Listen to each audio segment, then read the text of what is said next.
안녕하세요. 화두의 바다 선문염송의 문광입니다. 오늘도 지난 시간에 이어서 영운도화의 염을 이어서 보도록 하겠습니다. 이제 영운도화의 그 기나긴 송이 끝이 나고 염을 보고 있는데요.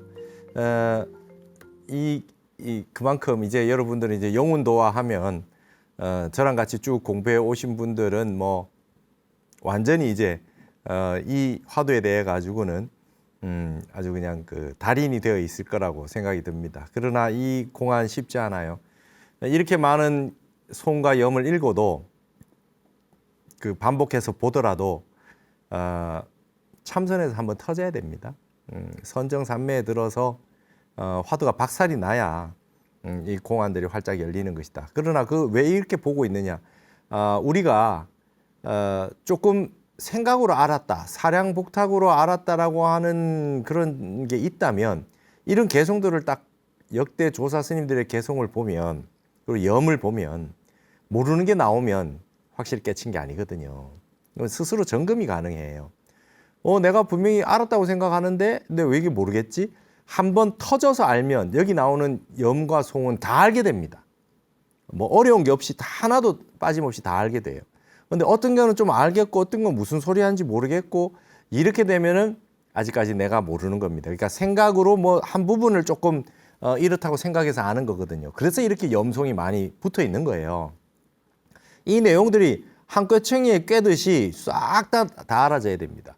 이분은 A라고 얘기하고 이분은 B라고 얘기하고 이분은 나대이라고 이야기하고 이분은 뭐 D라고 얘기하고 하는데도 중구난방으로 이야기해 놓은 것 같지만 알고 보면 일체의 모든 공안의 염송들이 이 공안으로 뚫리고 난 다음에는 그것이 다 한 덩어리로 보여서 다 알 수 있어요. 근데 이거를 한 방향만 알고, 예를 들어 코끼리가 있으면 코끼리 코만 본 사람이 있고 코끼리 꼬리만 본 사람이 있고 코끼리 다리만 본 사람이 있거든요. 그러면은 자기가 알았다라고 하는 부분과 개합되는 개송이 있으면 알겠는데 그렇지 않은 부분은 전혀 봐도 모르거든요. 그래서 지금 영운도화에 수없이 많은 송과 염은 코끼리로 보면 상아도 있고 코도 있고 뭐 엉덩이도 있고 발도 있고 꼬리도 있고 다 있는 겁니다. 그래서 이 다 있는 부분을 낱낱이 하나도 빠짐없이 다 알 수 있느냐 없느냐라고 하는 부분들을 점검하라는 뜻의 이렇게 송과 염이 많아요. 그러니까 공부를 안 해본 분은 지루하죠. 염송이 너무 많다 이거예요. 다 모르겠는 말만 읊어놨다 이렇게 돼 있고 공부가 조금 된 분은 그다음부터 재밌습니다. 어떤 거는 알 듯하고 어떤 건 모를 듯하고 이럴 때 이제 공부가 더 깊이 들어갈 수가 있거든요. 그래서 이 염송이라고 하는 게 아주 중요하다. 근데 아주 까막눈이다. 하나도 모르겠다. 참선은 해본 적도 없고 깊은 산매니 뭐 화두니 참군이 이런 건 전혀 모르겠다는 분은 봐도 깜깜한 무소식이죠. 그래서 제가 이렇게 우리 불교 TV에서 이 염송 가운데 가장 어려운 향상구들을 가지고 일부러 이렇게 하고 있는 겁니다. 쉽지 않죠. 그러나 우리가 가야 될 산의 꼭대기를 한번 보는 겁니다. 적어도 정상 부분은 가지 못할지라도 히말라야 8,000m 고지에 3,000m, 4,000m에 있는 캠프까지는 가가지고 트레킹이라도 한번 해봐야 정말 에베레스트 정상이 저렇구나. K2 뭐 안나푸르나 모양이 저렇게 생겼구나. 밑에서 한번 쳐다나 보고 오자는 거예요. 그래야 내가 그 길을 오를 수 있는 그런 한 번은 겪어봐야 저기에 오르겠다는 생각을 하게 되는 것이죠. 그래서 이렇게 염송을 보는 겁니다. 저도 쉬운 거, 재미난 거, 뭐 아주 평이한 거 이렇게 그냥 일반 평지에 있는 운동장에서 편안히 뛰고 놀고 하는 거 얼마든지 다 할 수 있죠. 그러나 제가 이 선문 염송을 하는 목적은 거기에 있는 것이 아니다. 우리의 목적은 어찌 됐든 간에 육바라밀의 마지막 선정바라밀과 반야바라밀 이 두 가지를 투과하지 않으면 이 생에 태어나서 견성성불하지 못할지라도 불태전 지위라도 가야 되고 선정산매라도 체험해 봐야 되고 부처님 말씀이 내 마음과 개합이 돼 보는 그런 체험을 하고 이번 한 생을 보내야 이 한 생이 허망하지 않고 시간을 보낸 것이 아니다. 그러지 않으면 욕심만 부리고 이득만 취하고 돈을 벌어서 지옥을 사고 업장만 잔뜩 늘려가지고 이제 수지 맞는 장사가 하나도 없다. 일평생 살아서 수십 년을 살고 100년 가까이 살아도 수지 맞는 장사는 하나도 못하고 빚만 지고 간다. 이렇게 된 겁니다. 그래서 이 향산구 공안들의 염송들은 다양한 세계 지도를 보면 전 세계를 다 일주하는 것과 같은 다양한 염과 송으로 구성되어 있다. 이렇게 생각을 하시고 한번 또 보시도록 하겠습니다. 오늘은 이 법화거로 시작되는 또 염입니다. 여기 아주 중요한 개송들이 굉장히 많이 나왔습니다. 여기 나오는 개송들 아주 정말 우리가 자세히 봐야 될 개송들을 앞에다 써놨습니다. 이런 개송들은 그냥 외우면 좋겠습니다. 너무나 멋진 개송들. 이게 이제 영운도화에 나온 개송들이지만 이 개송들은요 다른 공안들을 이야기할 때도 함께 등장하는 그런 아주 고준한 개송들이에요. 이런 개송들은 저도 외우고 삽니다. 그래서 여러분 이런 개송을 어떤 다른 화두에다가 필경의 일꾼은 어떠하냐 그러고 이렇게 한마디씩 이렇게 쓰는 경우가 있거든요.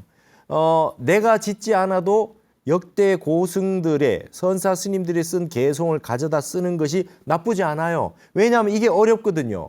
어려운 개송이기 때문에 이 개송을 쓴다고 해도 무슨 말인지 모르는 사람은 어디서 본 것 같은데 해도 말 뜻을 모르면 쓴 용처를 몰라요. 그분의 낙처를 모른단 말이죠. 그래서 A라고 하는 화두에도 이 개송을 쓰고 C라고 하는 화두에도 이 개송을 쓸 수 있어요. 근데 이 개송하고 이 개송하고 서로 이 화두 저 화두가 서로 연관이 없어 보이는데 이 개송을 쓴단 말이죠. 이 개송이 도대체 어떤 뜻이냐? 아주 중요한 개송들입니다. 그래서 이거를 전고를 쓰고 용사를 쓰고 역대 선지식 가운데 멋지게 시를 지어놓은 걸 우리들도 쓸 수 있다. 적재적소에 쓸 수 있다. 똑같이 쓰는 것이 아니기 때문에. 그러니까 여러분 이런 거죠. 여러분 서예 기법이 있고 그림 그리는 기법이 있어요.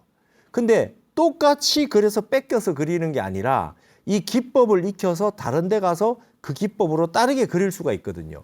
개송은 같은 개송이나 다른 화두에다가 이 염으로 같이 송으로 같이 붙여서 이렇게 쓸 수가 있어요. 그것은 다른 그림에 새로운 창작하는 것에 새롭게 다른 의미를 붙이는 거기 때문에 의미가 있는 겁니다. 그래서 이런 개송들은 꼭 외웠으면 좋겠다. 그게 집중적으로 나오는 것이 지금 이 염입니다. 한번 잘 보시죠. 법화거가 도 대우지처하니 법화거라고 하는 분이 이 스님이죠. 대우지선사의 처소에 도달했어. 갔더니 우문하되 대우선사가 물었어요. 어리석음이 물었다가 아니라 이 대우선사예요. 대우선사가 질문을 하는 겁니다. 고인견도하고 한데 의 장마생고 그랬습니다. 고인이 말이죠. 복숭아 꽃을 보았다고 한데 그 의 뜻이 의 장마생고 그랬어요. 그 뜻이 어떠한고 그랬습니다. 옛 고인이 복숭아 꽃을 보고 깨달았다고 하는데 그 뜻은 어떠한고. 여기서 고인은 영운 선사겠지요. 이제 선사들끼리 서로 법거량을 해요. 한 스님이 한 스님에게 갔어요. 그때 그 스님이 거기에 있던 스님이 온 스님한테 바로 법거량으로 묻는 겁니다. 대우선사가 아주 유명한 선사 아닙니까? 딱 물었더니 왈 곡부장직이니. 이게 곡부장직이라고 하는 말이 참 멋있는 말이죠. 굽어 있는 이제 곡선이 직선을 다 감추지 못합니다. 그랬어요. 이게 무슨 뜻입니까? 굽은 것이 곧은 것을 감추지 못합니다. 여러분 직선으로 이렇게 되는 거를 덮으려면 직선이래야 덮을 수 있죠. 직선으로 이렇게 돼 있는데 곡선이 이렇게 돼 있으면 직선이 중간중간에 감추지 못하고 비어 있는 것들이 있죠.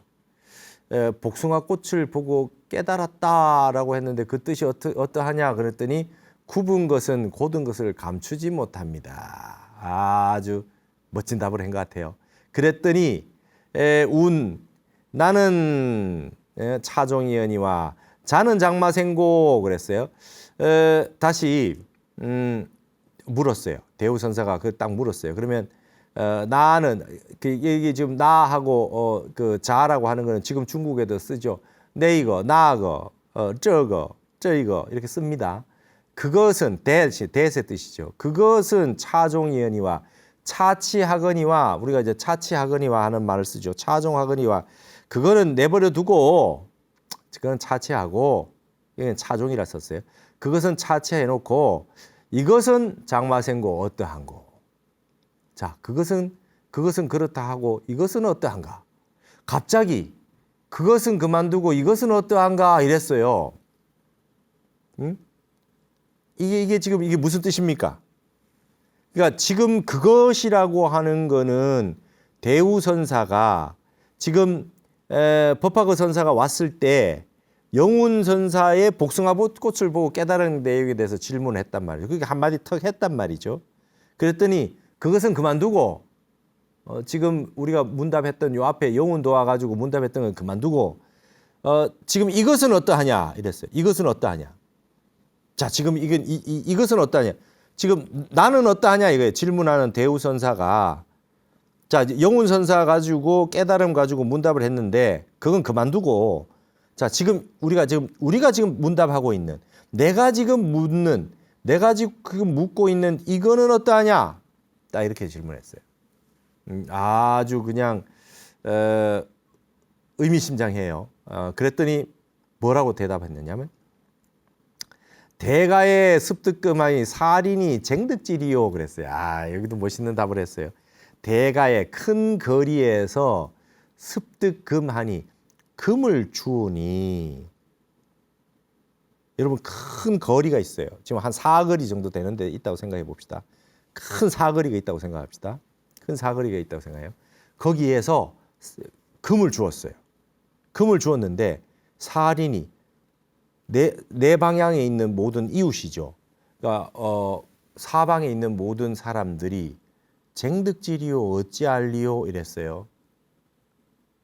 여러분 아주 큰 사거리에서 사람들이 다 쳐다볼 수 있는 그런 거리에서 금을 주었대요.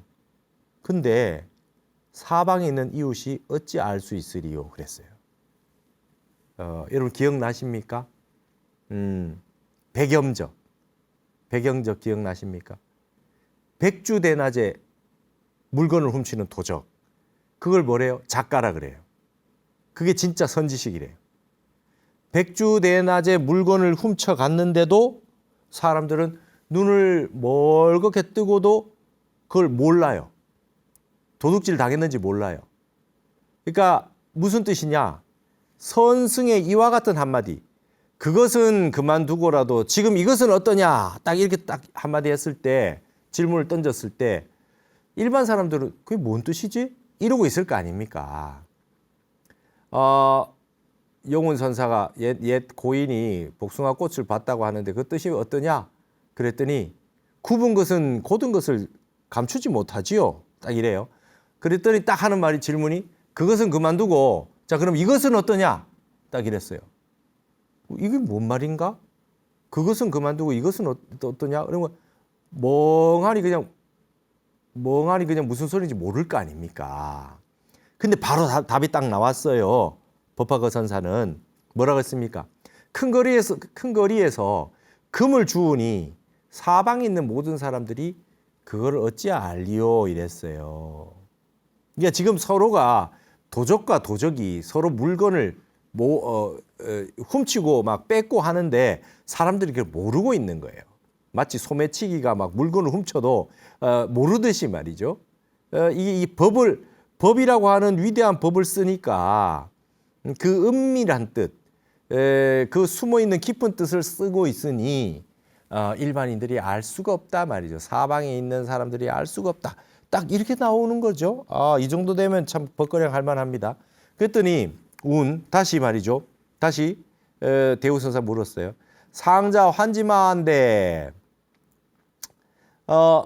상자라고 하는 거는 이제 그대는 이 말이에요. 상자 수자를 상자로 했죠. 이제 상자가 또한 아느냐?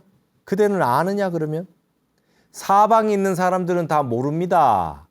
큰 거리에서 금을 훔치고 있는데 사방에 있는 모든 사람들이 그걸 알지 못하지요. 이랬더니 그러면 그대는 아느냐? 이랬어요. 예?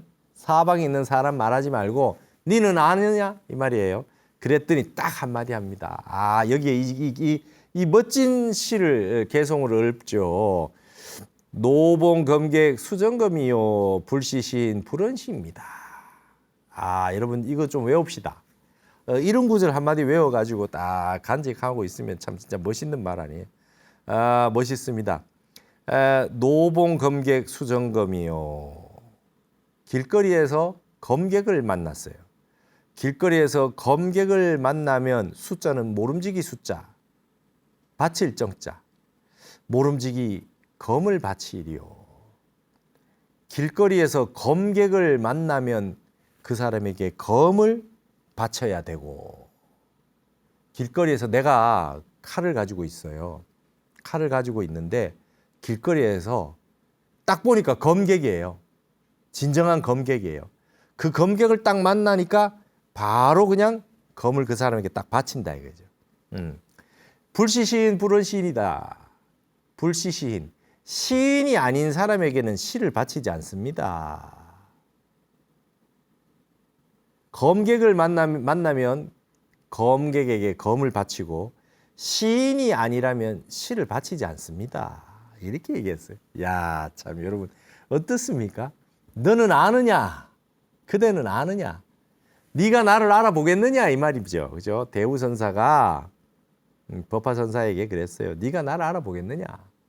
우리가 지금 영훈선사 뭐 깨달음 얘기하고 있다가 갑자기 이것은 어떠하냐 딱 물어봤더니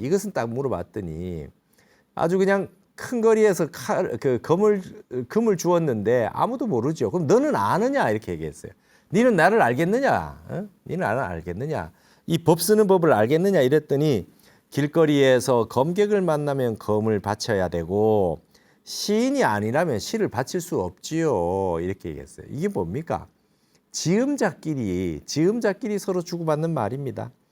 제가 알아보지요. 왜 못 알아봅니까? 이 소리를 이렇게 멋있게 했어요. 눈 밝은 이는 눈 밝은 이가 아니면 알아볼 수가 없다 이 소리예요. 여러분들은 지음자가 있습니까? 여러분들은 여러분 속마음을 딱 말하지 않아도 알 수 있는 그런 분이 있습니까? 내 마음을 다 알고 서로 나눌 수 있는 그런 도반이 있습니까? 부모, 형제, 부부, 뭐 자식들도 이 지음자가 되지 못하는 경우가 얼마나 많아요. 이 도의 길을 같이 가서 검객을 한눈에 검객인지 딱 알아채고 검을 바치고 시인이 아니면 시를 바치지 않는다. 여러분 시인이 아닌 사람에게 시를 얘기해 봐야 무슨 소리인지 못 알아들으니까 그죠? 칼을 쓸지 모르는데 칼을 주면 뭐 하겠습니까? 그러니까 이게 아주 멋진 표현이에요. 도를 아는 사람끼리 안다. 이걸 이제 그 장자에서는 목격이 도전이라 그래요. 목격이 도전. 공자가 이런 말 쓰죠. 눈이 딱 마주치면 말이죠. 눈이 딱 마주치자마자 도가 있는 줄 알아요. 딱 알아차린단 말이죠. 한마디 말 안 해도 된대요. 눈이 딱 마주쳐가지고 벌써 그 사람에게 도가 있는지 딱 안다 이거죠. 예. 그래서 노봉 검객 수정검이요 불시시인 불언시로다. 아, 여러분 멋있습니다. 우리나라에 이런 그 선의 전통이 살아 있어요. 큰 스님들이 이 종장들이 딱 계시면 한마디 해보면 압니다. 딱 한마디 물어봐서 답이 나오는 걸 보면 척 답이 나오는지 안 나오는지 엉뚱한 소리를 하는지 안 하는지를 딱 알아요. 이게 시인인지 시를 한 수 읊어서 얘기를 할 만한 시인인지 칼을 휘두를 줄 아는 검객인지 내가 시를 가지고 있고 검을 가지고 있는데 이거를 한번 줘 마라 이렇게 했을 때 참 이런 그 경지가 됐을 때 선각자가 후각자에게 법을 넘겨주는 법이지요. 우리 조사 큰 스님들이 이 한계반계를 찾는다 그래요. 한계반계. 눈 밝은 선지식 한 명을 찾는 거예요. 서가모니 부처님이 가섭존자를 찾듯이 한 명을 찾는 겁니다. 한 명을 찾아요. 오조 홍인이 신수 스님에게 넘겨주지 않고 그 육조 행자, 육조는 하는 그 해능 스님이 행자였잖아요. 바로 그냥 딱 보고 알았잖아요. 눈이 있는지, 그죠? 지음자를 알아챘단 말이죠. 그러니까 바로 그냥 딱 검객인 줄 알아보고 검을 딱 줬단 말이에요. 바루를 딱 넘겨주는 거죠. 시인이 아니면 시를 바치지 않는다. 그래서 여러분 도 있는 곳은 참 여러분 사람이 말이죠. 사람이 그저 사람이 아닙니다. 그래서 여러분 유석에 말이죠. 누실명이라고 하는 그 글이 좋은 글이 있어요. 그 저기 고문진보에 보면 말이요. 산 부재고나 산이 높지 않음이나 유선즉, 유선즉 명이요. 신선이 있으면 명산이 되고. 여러분 산이라고 해서 높은 산만 다 좋은 게 아니라 산이 높지 않아도 신선이 살면 그게 명산이 되고 수부재심이나 물이 깊지 않으나 유룡정령이라 그랬어요. 용이 살면 신령스럽다. 여러분 아무리 넓은 산이 뭐 높고 그다음에 넓은 바다가 있다 해도 그게 신선이 살고 용이 살아야 된다. 그래야 그게 명산이 되고 아주 그 신령스러운 그런 물이 된다 이 말입니다. 그러니까 아무리 좋은 그런 그 장소가 있다 하더라도 거기에 눈 밝은 사람이 살고 있어야 된다.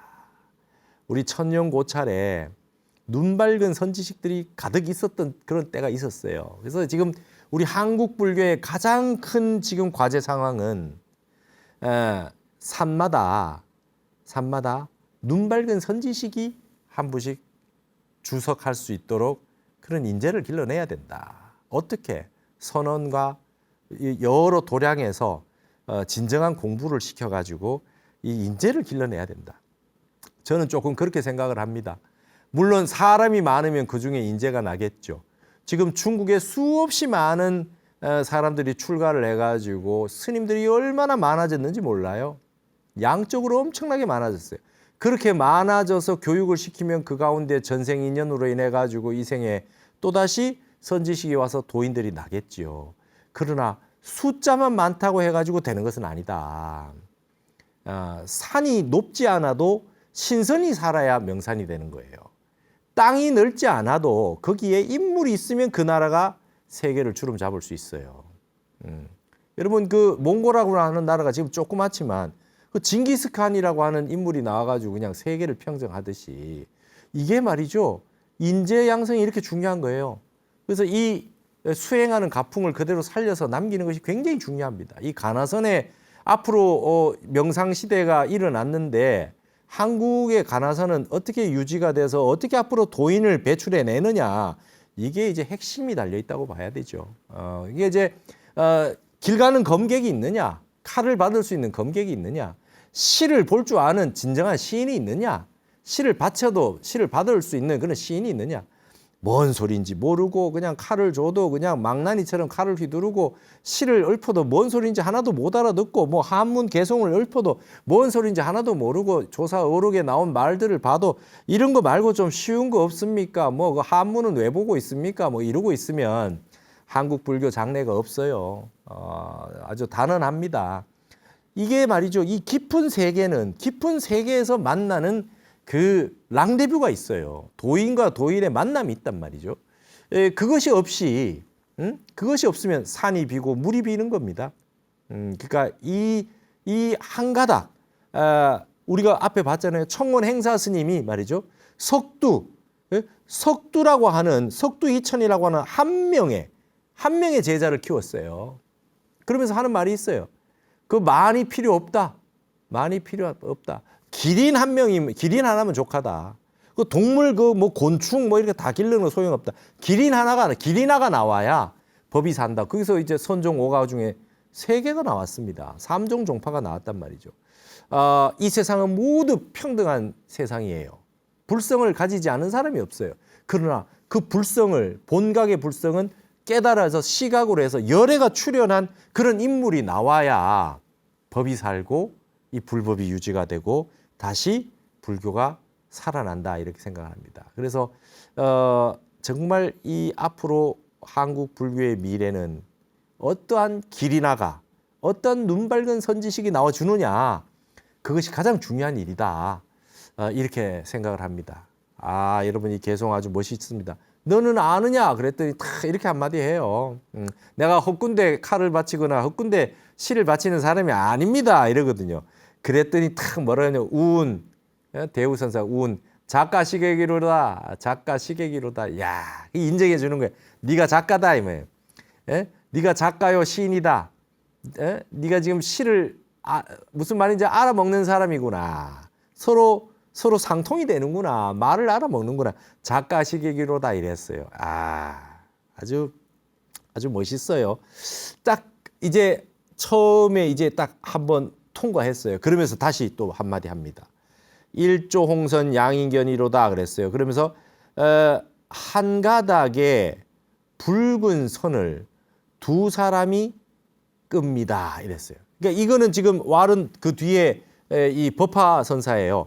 대우 스님이 놀라가지고 기뻐서 작가 시객이로다 작가 시객이로다 너야말로 작가요 시객이다 는 시를 알고 이 지음자가 될 만하구나 그랬더니 한 가닥의 붉은 선을 두 사람이 끕니다 이랬어요.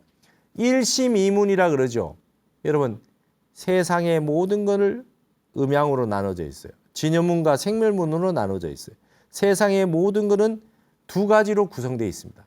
음이 있으면 양이 있고 옳은 것이 있으면 그름이 있고 밤이 있으면 낮이 있고 항상 상반된 걸로 대대구조로 이루어졌어요. 모든 것은 두 개로 나눠져 있습니다. 플라톤의 모든 사상이 이렇게 두 개로 나눠져 있듯이 두 개로 다 구성되어 있습니다. 실제로 다 두 개로 플러스 마이너스 N극 S극이 다 나눠져 있어요.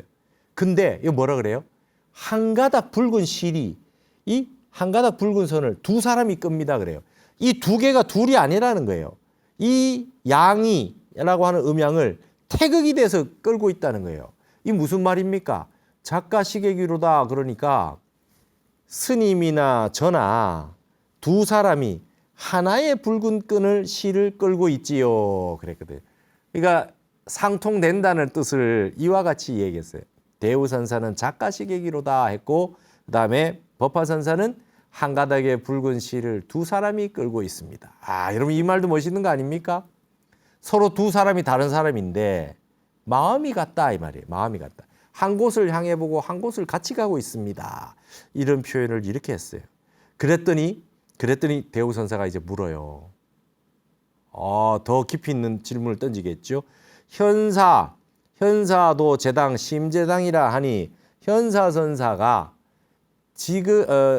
지당하기는 심히 지당하다.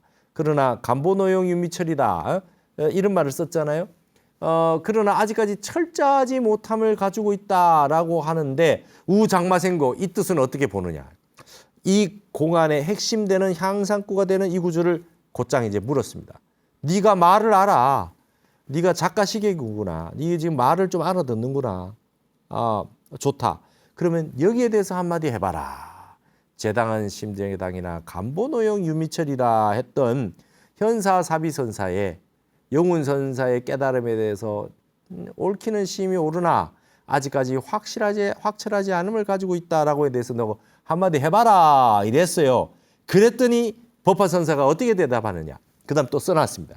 해고의 종견자나 인사의 부지심이라. 와 멋진 말 했어요. 여러분 이런 거 보면 이제 이제 소름이 돋아야 돼요. 소름이 돋아야 돼요. 여러분 막 아주 노래를 엄청 잘하는 뭐 가수가 노래를 하고 막 이렇게 고음을 하고 하면 이렇게 소름이 돋는다 그러죠. 그죠? 직접 보면 막 소름이 돋는다는 거예요. 그러나 이런 구절을 딱 들으면 소름이 돋아야 돼요. 머리가 쭉 뼈써야 됩니다. 그러니까 이게 이런 말을 무슨 말인지 모르고 있으면 시인이 아닌 사람에게 시를 줘봐야 소용이 없다. 이 소리가 나오는 거죠.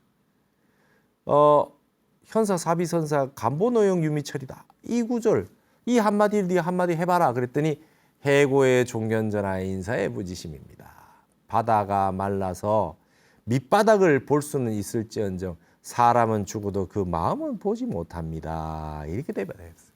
멋진 일구를 남겼습니다. 여러분 참 멋진 일구입니다. 여러분 이게 멋진 답을 했는데 이게 무슨 뜻입니까?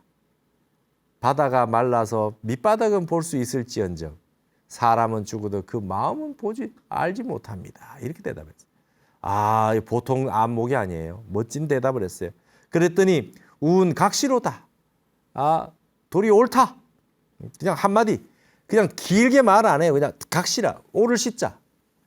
Right, that's right. 딱 이렇게 한마디 그냥 딱 끝났어요. 그냥 딱 바른 말 했다. 바른 말 했다. 이제 아주 그냥 완전히 더 이상 물을 게 없어요. 아주 기가 막히다 이 말이야. 아주 멋진 말을 했다 이 말이야. 그러면서 마지막으로 말이죠. 멋진 한마디를 남기죠. 그러면서 누가 능운세요. 복만은 첩치층이라. 그랬어요. 아, 이것도 써놨습니다. 여러분 여기 있는 구절을 좀 다 외웠으면 좋겠어요. 누각이 이렇게 여러분 저기 산에 있는 이런 누각을 생각하십시오. 부석사에 있는 그 누각 같은 거 높은 산에 이렇게 올라가다 보면 누각이 있잖아요. 아래서 올려다 봤을 때 멋진 누각이 있어요. 큰 법당을 가기 전에 누각을 만나게 되는데 그 누각이 능운 구름을 능가하는 세력을 가졌고 와 여러분 하늘에 있는 구름이 있는데 높은 산에 누각이 우뚝 솟아가지고 구름보다 더 위에 있는 것 같은 그런 아주 기세를 가지고 있어요. 그런 기세를 가지고 있어요. 그 다음에 봉만이라고 하는 건 봉우리 만두 말이죠. 산봉우리 위에 쫙 봉우리들. 여러분 북한산의 인수봉 같은 봉우리 말이죠. 희양산 봉암사의 그 봉황 같은 그런 그 봉우리, 그죠? 설악산 봉정암에 있는 그 봉우리, 봉황의 정수리 같은 봉우리, 봉만 생각해 보시죠. 그 봉우리의 어떤 위에 있는 산봉우리들은 첩첩했다, 취층했다 그래요.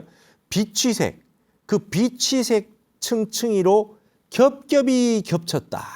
산봉우리가 우리가 보면 높은 데 올라가서 쫙 내려다 보면 말이죠. 봉우리가 또 하나 있고 그 다음에 또 첩첩이 있고 새파란 봉우리들이 첩첩이 쌓여 있는 모습을 얘기하는 거죠. 이 말은 너무 멋있는 말이에요. 뭡니까? 해고의 종견전하 인사의 부지심이라 이 한마디 한 거에 대해서 옳다 하면서 칭찬하는 말입니다. 칭찬하는 말. 너의 누각이 말이죠. 너의 누각이 구름을 능멸할 수 있는 구름을 그냥 능가하는 그런 기세를 가지고 있고 이 산봉우리들이 첩첩이 푸른 산봉우리들이 겹쳐 있구나. 야, 아주 그냥 안목이 좋다 이 말이에요. 예? 우뚝 솟아 있는 멋진 어떤 깨달음의 어떤 안목을 이와 같이 비유했단 말이죠. 예. 누각이 구름의 기세를 뛰어넘는다. 산봉우리들이 하나의 봉우리만 있는 줄 알았는데 그 뒤에 다른 봉우리가 푸른 봉우리가 층층이 겹겹이 앞에 놓여 있구나. 처음 한번 물어봤을 때 대답을 바로 해서 깜짝 놀랐는데 또 최고로 어려운 이 향상구 이 현사사비선사의 한 말씀 향상구 말을 물어봤는데도 이렇게 멋지게 답을 나오는 거 보니까 정말 아주 멋진 경지로다 이렇게 얘기했어요. 그러면서 부정송하되 다시금 송을 바칩니다. 그러니까 시를 한 수 주는 거예요. 시를 한 수 주는 거예요. 야, 너 아주 참 마음에 든다 말이지. 응? 마음에 든다.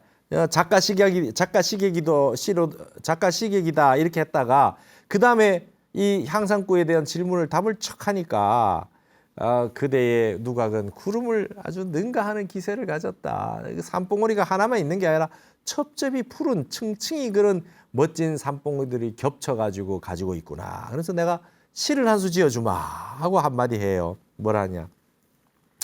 봉반자등 소환거하고 영운도소의 노화서로다. 고금휴송 도화의 하라 천상인간의 불가배로다. 이렇게 얘기를 했어요. 아, 여러분 이 시도 참 생각하면 멋진 시입니다. 뭐라고 얘기했습니까? 봉황이 자등 스스로 올라가요. 소한 아주 그냥 은하수. 봉황이 도리어 스스로 은하수 윗거로 쫙 날아 올라갔어요. 여러분 이 은하수가 어디 있습니까? 이 천상열차 분야지도에 보면 이 은하수라고 하는 게 이 하늘 천문도를 그냥 가로지르고 있잖아요. 이 얼마나 어마어마한 세계입니까? 그러니까 이제 여러분 한라산이라고 하는 게 그 은하수를 잡아 당길 라자거든요. 당길 라자. 하도 높아가지고 은하수를 잡아 당길 수 있는 그런 산이다. 뭐 그냥 바로 하늘에 은하수를 잡아 당길 만하다라고 할 만큼 높다라고 해서 한라산 아닙니까? 우리 한강도 말이죠. 꼭 은하수처럼 생겼어요. 은한 같이 생겼잖아요. 은하수 같이 생긴 겁니다. 봉황이 날아오르는데 은하수가 있는 그 위에까지 날아오는 스스로 날아오르는구나. 이렇게 얘기해. 첫 구절이 이렇게 돼 있어요. 그래서 그러면서 그대의 경지가 그대의 그 경지를 보면서 이 향상구의 세계와 그다음에 이 답하는 어떤 그런 그 지음자와의 관계를 보면서 봉황이 스스로 은하수 저쪽으로 날아올라가고 그랬어요. 영운의 복숭아 나무에는 늙은 까마귀가 앉아 있구나.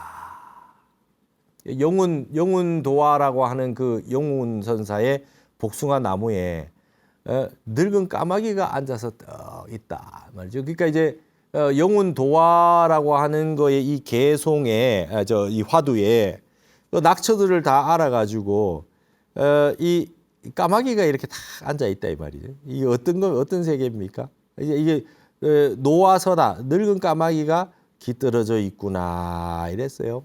그러니까 이 늙은 노자가 나온다고 하는 거는 그 노작가, 그다음에 그 우리가 늘 노장이라고 하는 그 늙은이 막 나오잖아요. 석가 노자가 막 나오잖아요. 석가를 늙은이라 그러잖아요. 이게 이제 노고추거든요.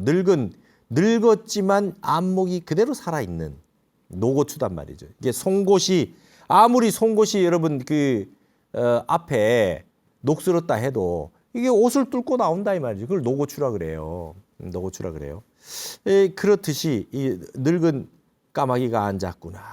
그러면서 고금에 많은 사람들이 복숭아 꽃의 뜻을 읊는 것을 쉴지니 천상인간의 불가배로다. 이 배라고 하는 거는 여러분 우리가 배석한다라고 할 때 이제 그 자리에 함께 앉는다 할 때 배석한다 이런 표현을 쓰잖아요. 같이 모시고 간다 이 말이에요. 같이 모시다, 같이 수행 비서가 수행해서 같이 간다, 함께 가다 할 때 이제 배자거든요. 천상 인간이 따라갈 수 없겠구나, 함께 갈 수 없겠다 이렇게 얘기했어요. 고금에 많은 사람들 복숭아 꽃의 뜻을 더 이상 노래 부르지 말지니라. 천상 인간에 보탤 바가 없다. 더 따라갈 바가 없다. 지금 그대가 말을 멋지게 했다 이 말입니다. 더 이상 뭐 말이 필요 없다 이 말이에요. 너무 말을 잘했다. 아주 멋진 구절을 이렇게 뱉어줬다 이 말이에요. 그렇게 이렇게 봉황이 말이죠. 은하수로 하늘을 위해 날아 올라가듯이 영운도화라고 하는 그 복숭아 꽃이 있는 나무에 늙은 까마귀가 탁 이렇게 깃들어 있듯이, 그죠? 아주 이 복숭아 꽃에 대해서 이 한마디 하는 사람들 이제 그만 말해라. 천상 인간의 이와 같이 이 정도의 뭐 말 더 이상 보탤 게 없다. 이렇게 지금 아주 극찬을 했다 이 말입니다.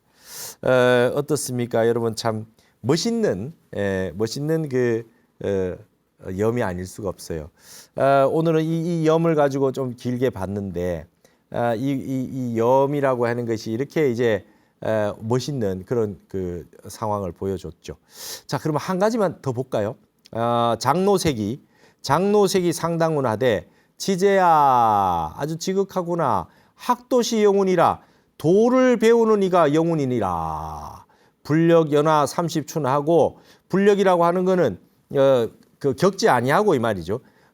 연하 그 나이가 30년의 봄을 겪지 아니하고 일호갱 무심회법이라 한 번에 무심한 바깥의 법을 무심한 이게 마음밖에 법이 없다고 하는 걸 깨달았으니 도화만한 낙분분이로다 복사꽃은 눈 가득히 분분히 떨어지는구나. 이렇게 해서 분분히 떨어지는구나. 이거 아주 극찬한 겁니다. 영운선사를 극찬했어요. 30년 동안 그렇게 참 보내지 않고도 한번 깨달아가지고 마음밖에 법이 없다고 하는 것을 깨달아서 복사꽃이 가지고 분분히 떨어지는구나. 아주 멋있는 깨달음을 얻었구나. 연수여시나 그러하나 비록 이와 같으나 등한표 입안하야 특지 출 환난이로다 그랬습니다. 마지막 구절이 중요해요. 비록 그러하나 공연히 사람의 눈에 달려 들어왔다. 표가 날리는 거죠. 날라가지고 눈으로 들어왔단 말이죠. 눈으로 들어오더니 특별히 출환난 다시금 꺼내기도 어려워졌구나. 여러분 아무리 좋은 복사꽃을 보고 깨달았다도 눈에 들어가면 눈을 가리게 되잖아요. 비록 복숭아꽃이 아름다우나 눈 속에 들어가면은 이걸 꺼낼 수가 없구나. 눈을 다 가리게 되는구나. 마지막 구절을 한 구절을 이렇게 남겼어요. 마치 현사 사비선사처럼 이와 같이 한마디를 남겼죠. 앞에는 영운선사를 칭찬을 했다가 뒤에는 다시 귀하기는 귀하나 금가루가 귀하나 눈에 들어가면 눈을 가리게 된다 하는 이와 같은 말로 마지막을 마쳤습니다. 오늘도 저의 강의가 여러분의 수행과 가나성 공부에 많이 도움이 되었으면 좋겠습니다. ARS 060-800에 7000번으로 여러분들의 마음을 모아주시면 대단히 감사하겠습니다. 오늘 이 시간 여기서 모두 마치겠습니다. 감사합니다.